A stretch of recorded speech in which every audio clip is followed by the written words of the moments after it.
Muktamar P3 hampir tak pernah tenang, kerap diwarnai panas dingin persaingan kader-kader yang untuk memilih pemimpin baru partai berlogo Ka'bah ini. Mari kita kilas balik dalam memori Muktamar P3.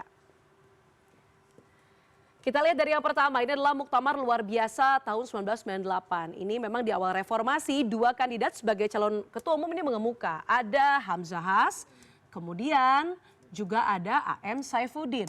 Nah, dua tokoh ini sebenarnya cukup sengit begitu ya kompetisi bisa dikatakan. Karena kalau kita bicara soal sosok Hamzah Has, ini bukan berasal dari kalangan pesantren atau memiliki pesantren. Namun Hamzah Has dinilai mampu menjawab tantangan P3 di masa mendatang. Sedangkan AM Saifuddin, kalau kita bicara kelebihan ini merupakan sosok yang lebih memiliki akses di lingkungan umat Islam. Namun hasil muktamar ini, Hamzah Has terpilih menjadi pemenang ataupun menjadi ketua umum P3. Kita lanjut ke Muktamar ke-6 tahun 2007. Nah di tahun 2007 ini Muktamar ke-6 melahirkan sosok Surya Dharma Ali. Kita singkat menjadi SDA. Surya Dharma Ali ini terpilih sebagai ketum P3 periode 2008 dan 2012.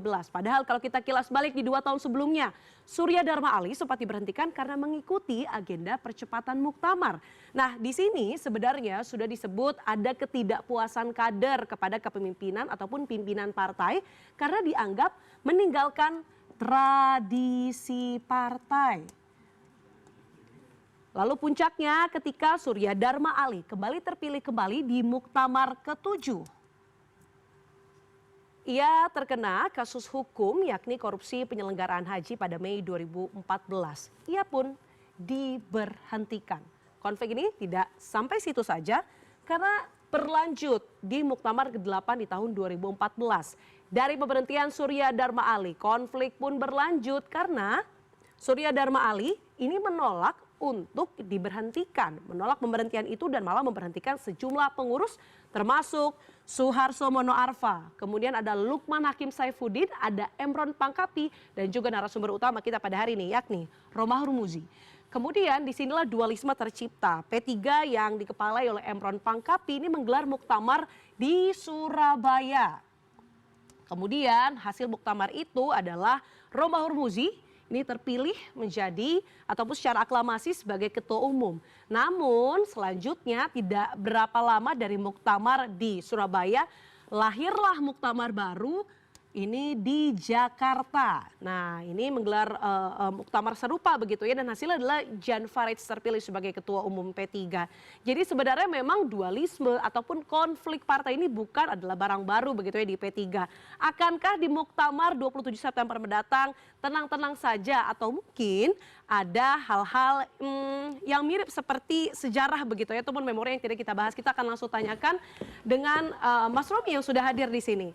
Mas Romi, sebelum bicara soal tadi bagaimana sebenarnya jungkir baliknya muktamar P3, Anda juga termasuk di dalamnya. Saya mau tanyakan dulu pertanyaan yang tadi saya gantungkan di segmen pertama ini adalah soal kenapa sih P3 itu dengan Jokowi hubungannya apa? Kenapa harus terus mencari saran-saran dari Presiden ke-7 Joko Widodo?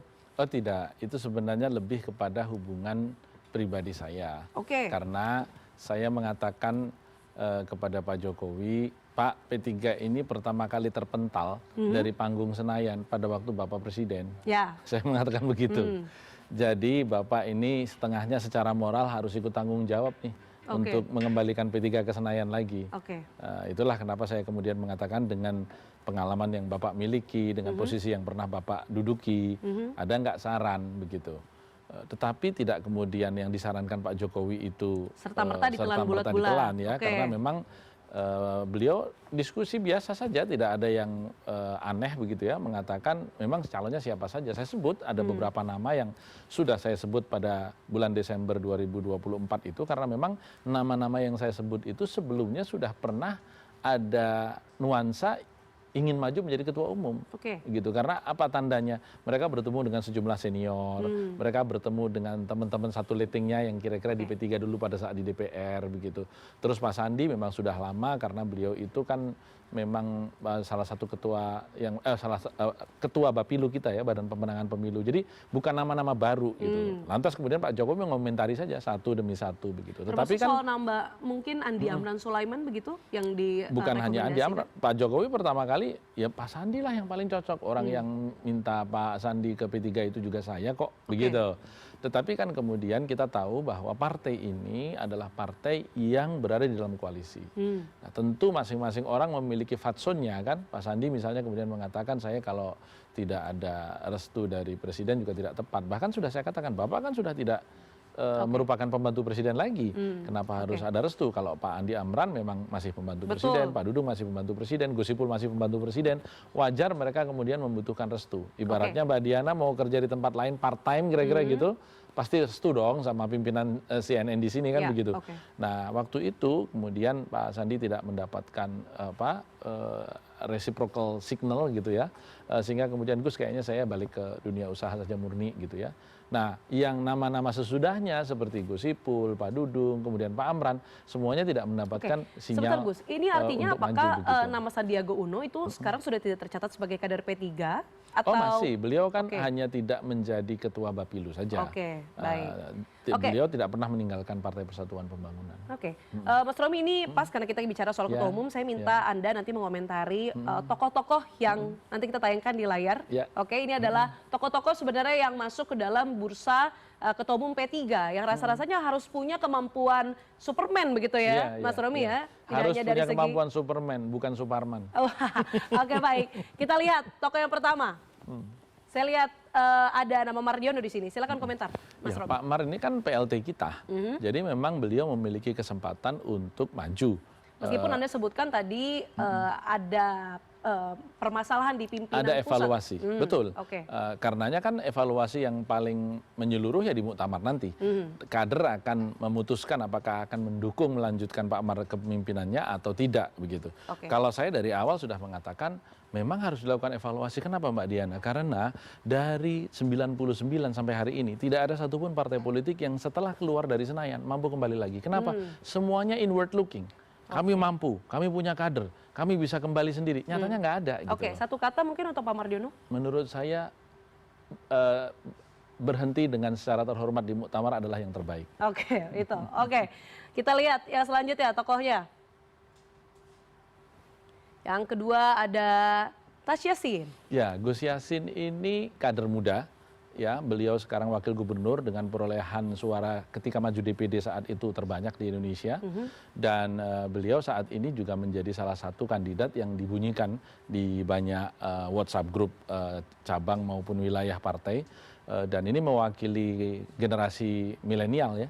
Karena kan kami ini kan sudah generasi kolonial begitu. Jadi ini beliau saya kira sangat punya prospek ya untuk maju dan sudah banyak yang menyebut namanya. Ketokohannya cukup tidak menurut Mas Romi? Memang saat ini beliau masih memulainya di Jawa Tengah. Tetapi kan dengan di Jawa Tengah saja bisa mendapatkan suara DPD terbanyak seluruh Indonesia, menurut saya ini adalah peluang untuk beliau melompat lebih tinggi lagi.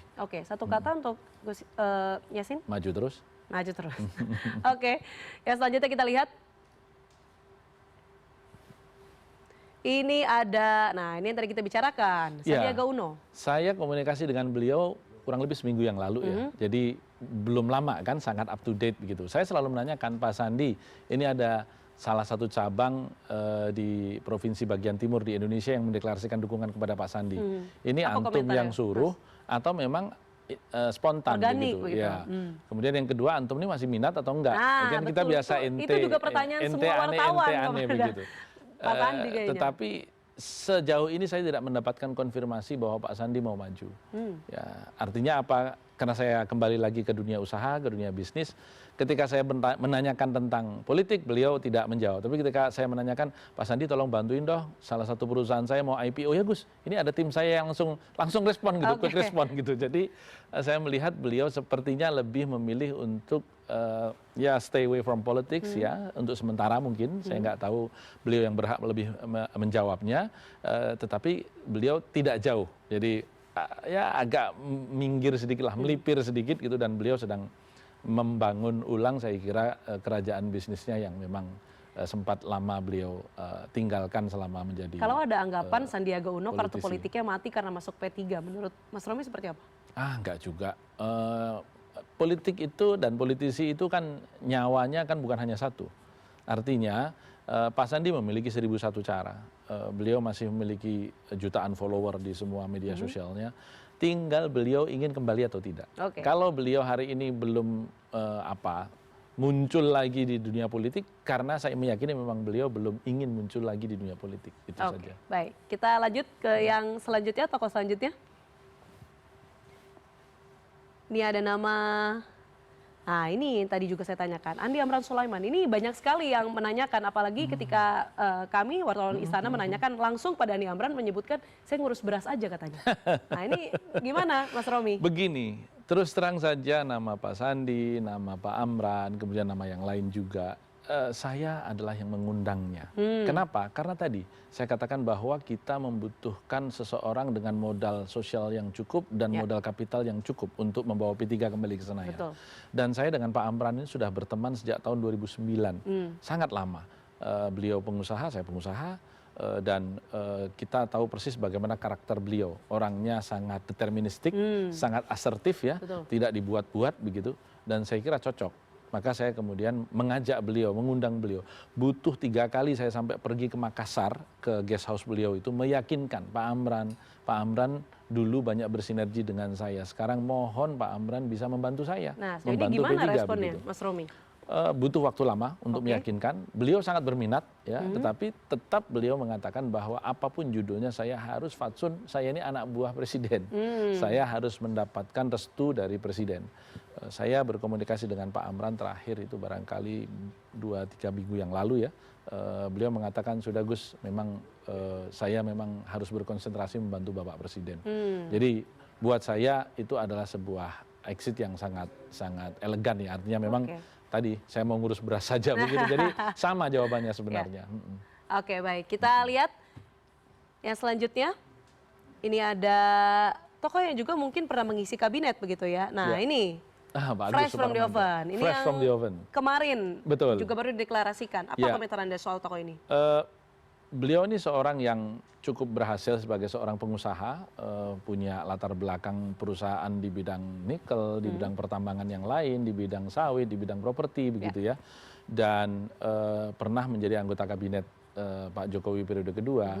Saya banyak bertukar pikiran ketika beliau menyampaikan niatnya, dan sebenarnya saya belum mendalam sekali ketika kemudian akhirnya tersentuh, karena beliau mengatakan sebenarnya 2016 saya sudah diminta almarhum Kiai Maimun Zubair, ketua majelis syariah kita dan yang paling legendaris lah dari semua majelis syariah partai, untuk masuk ke P3 tahun 2016. Tetapi saat itu saya menolak, Gus. Kenapa? Karena saya mau konsentrasi di dunia usaha. Ternyata 2019 kemudian beliau dipinang oleh partai yang lain, dan beliau menerima pinangan itu.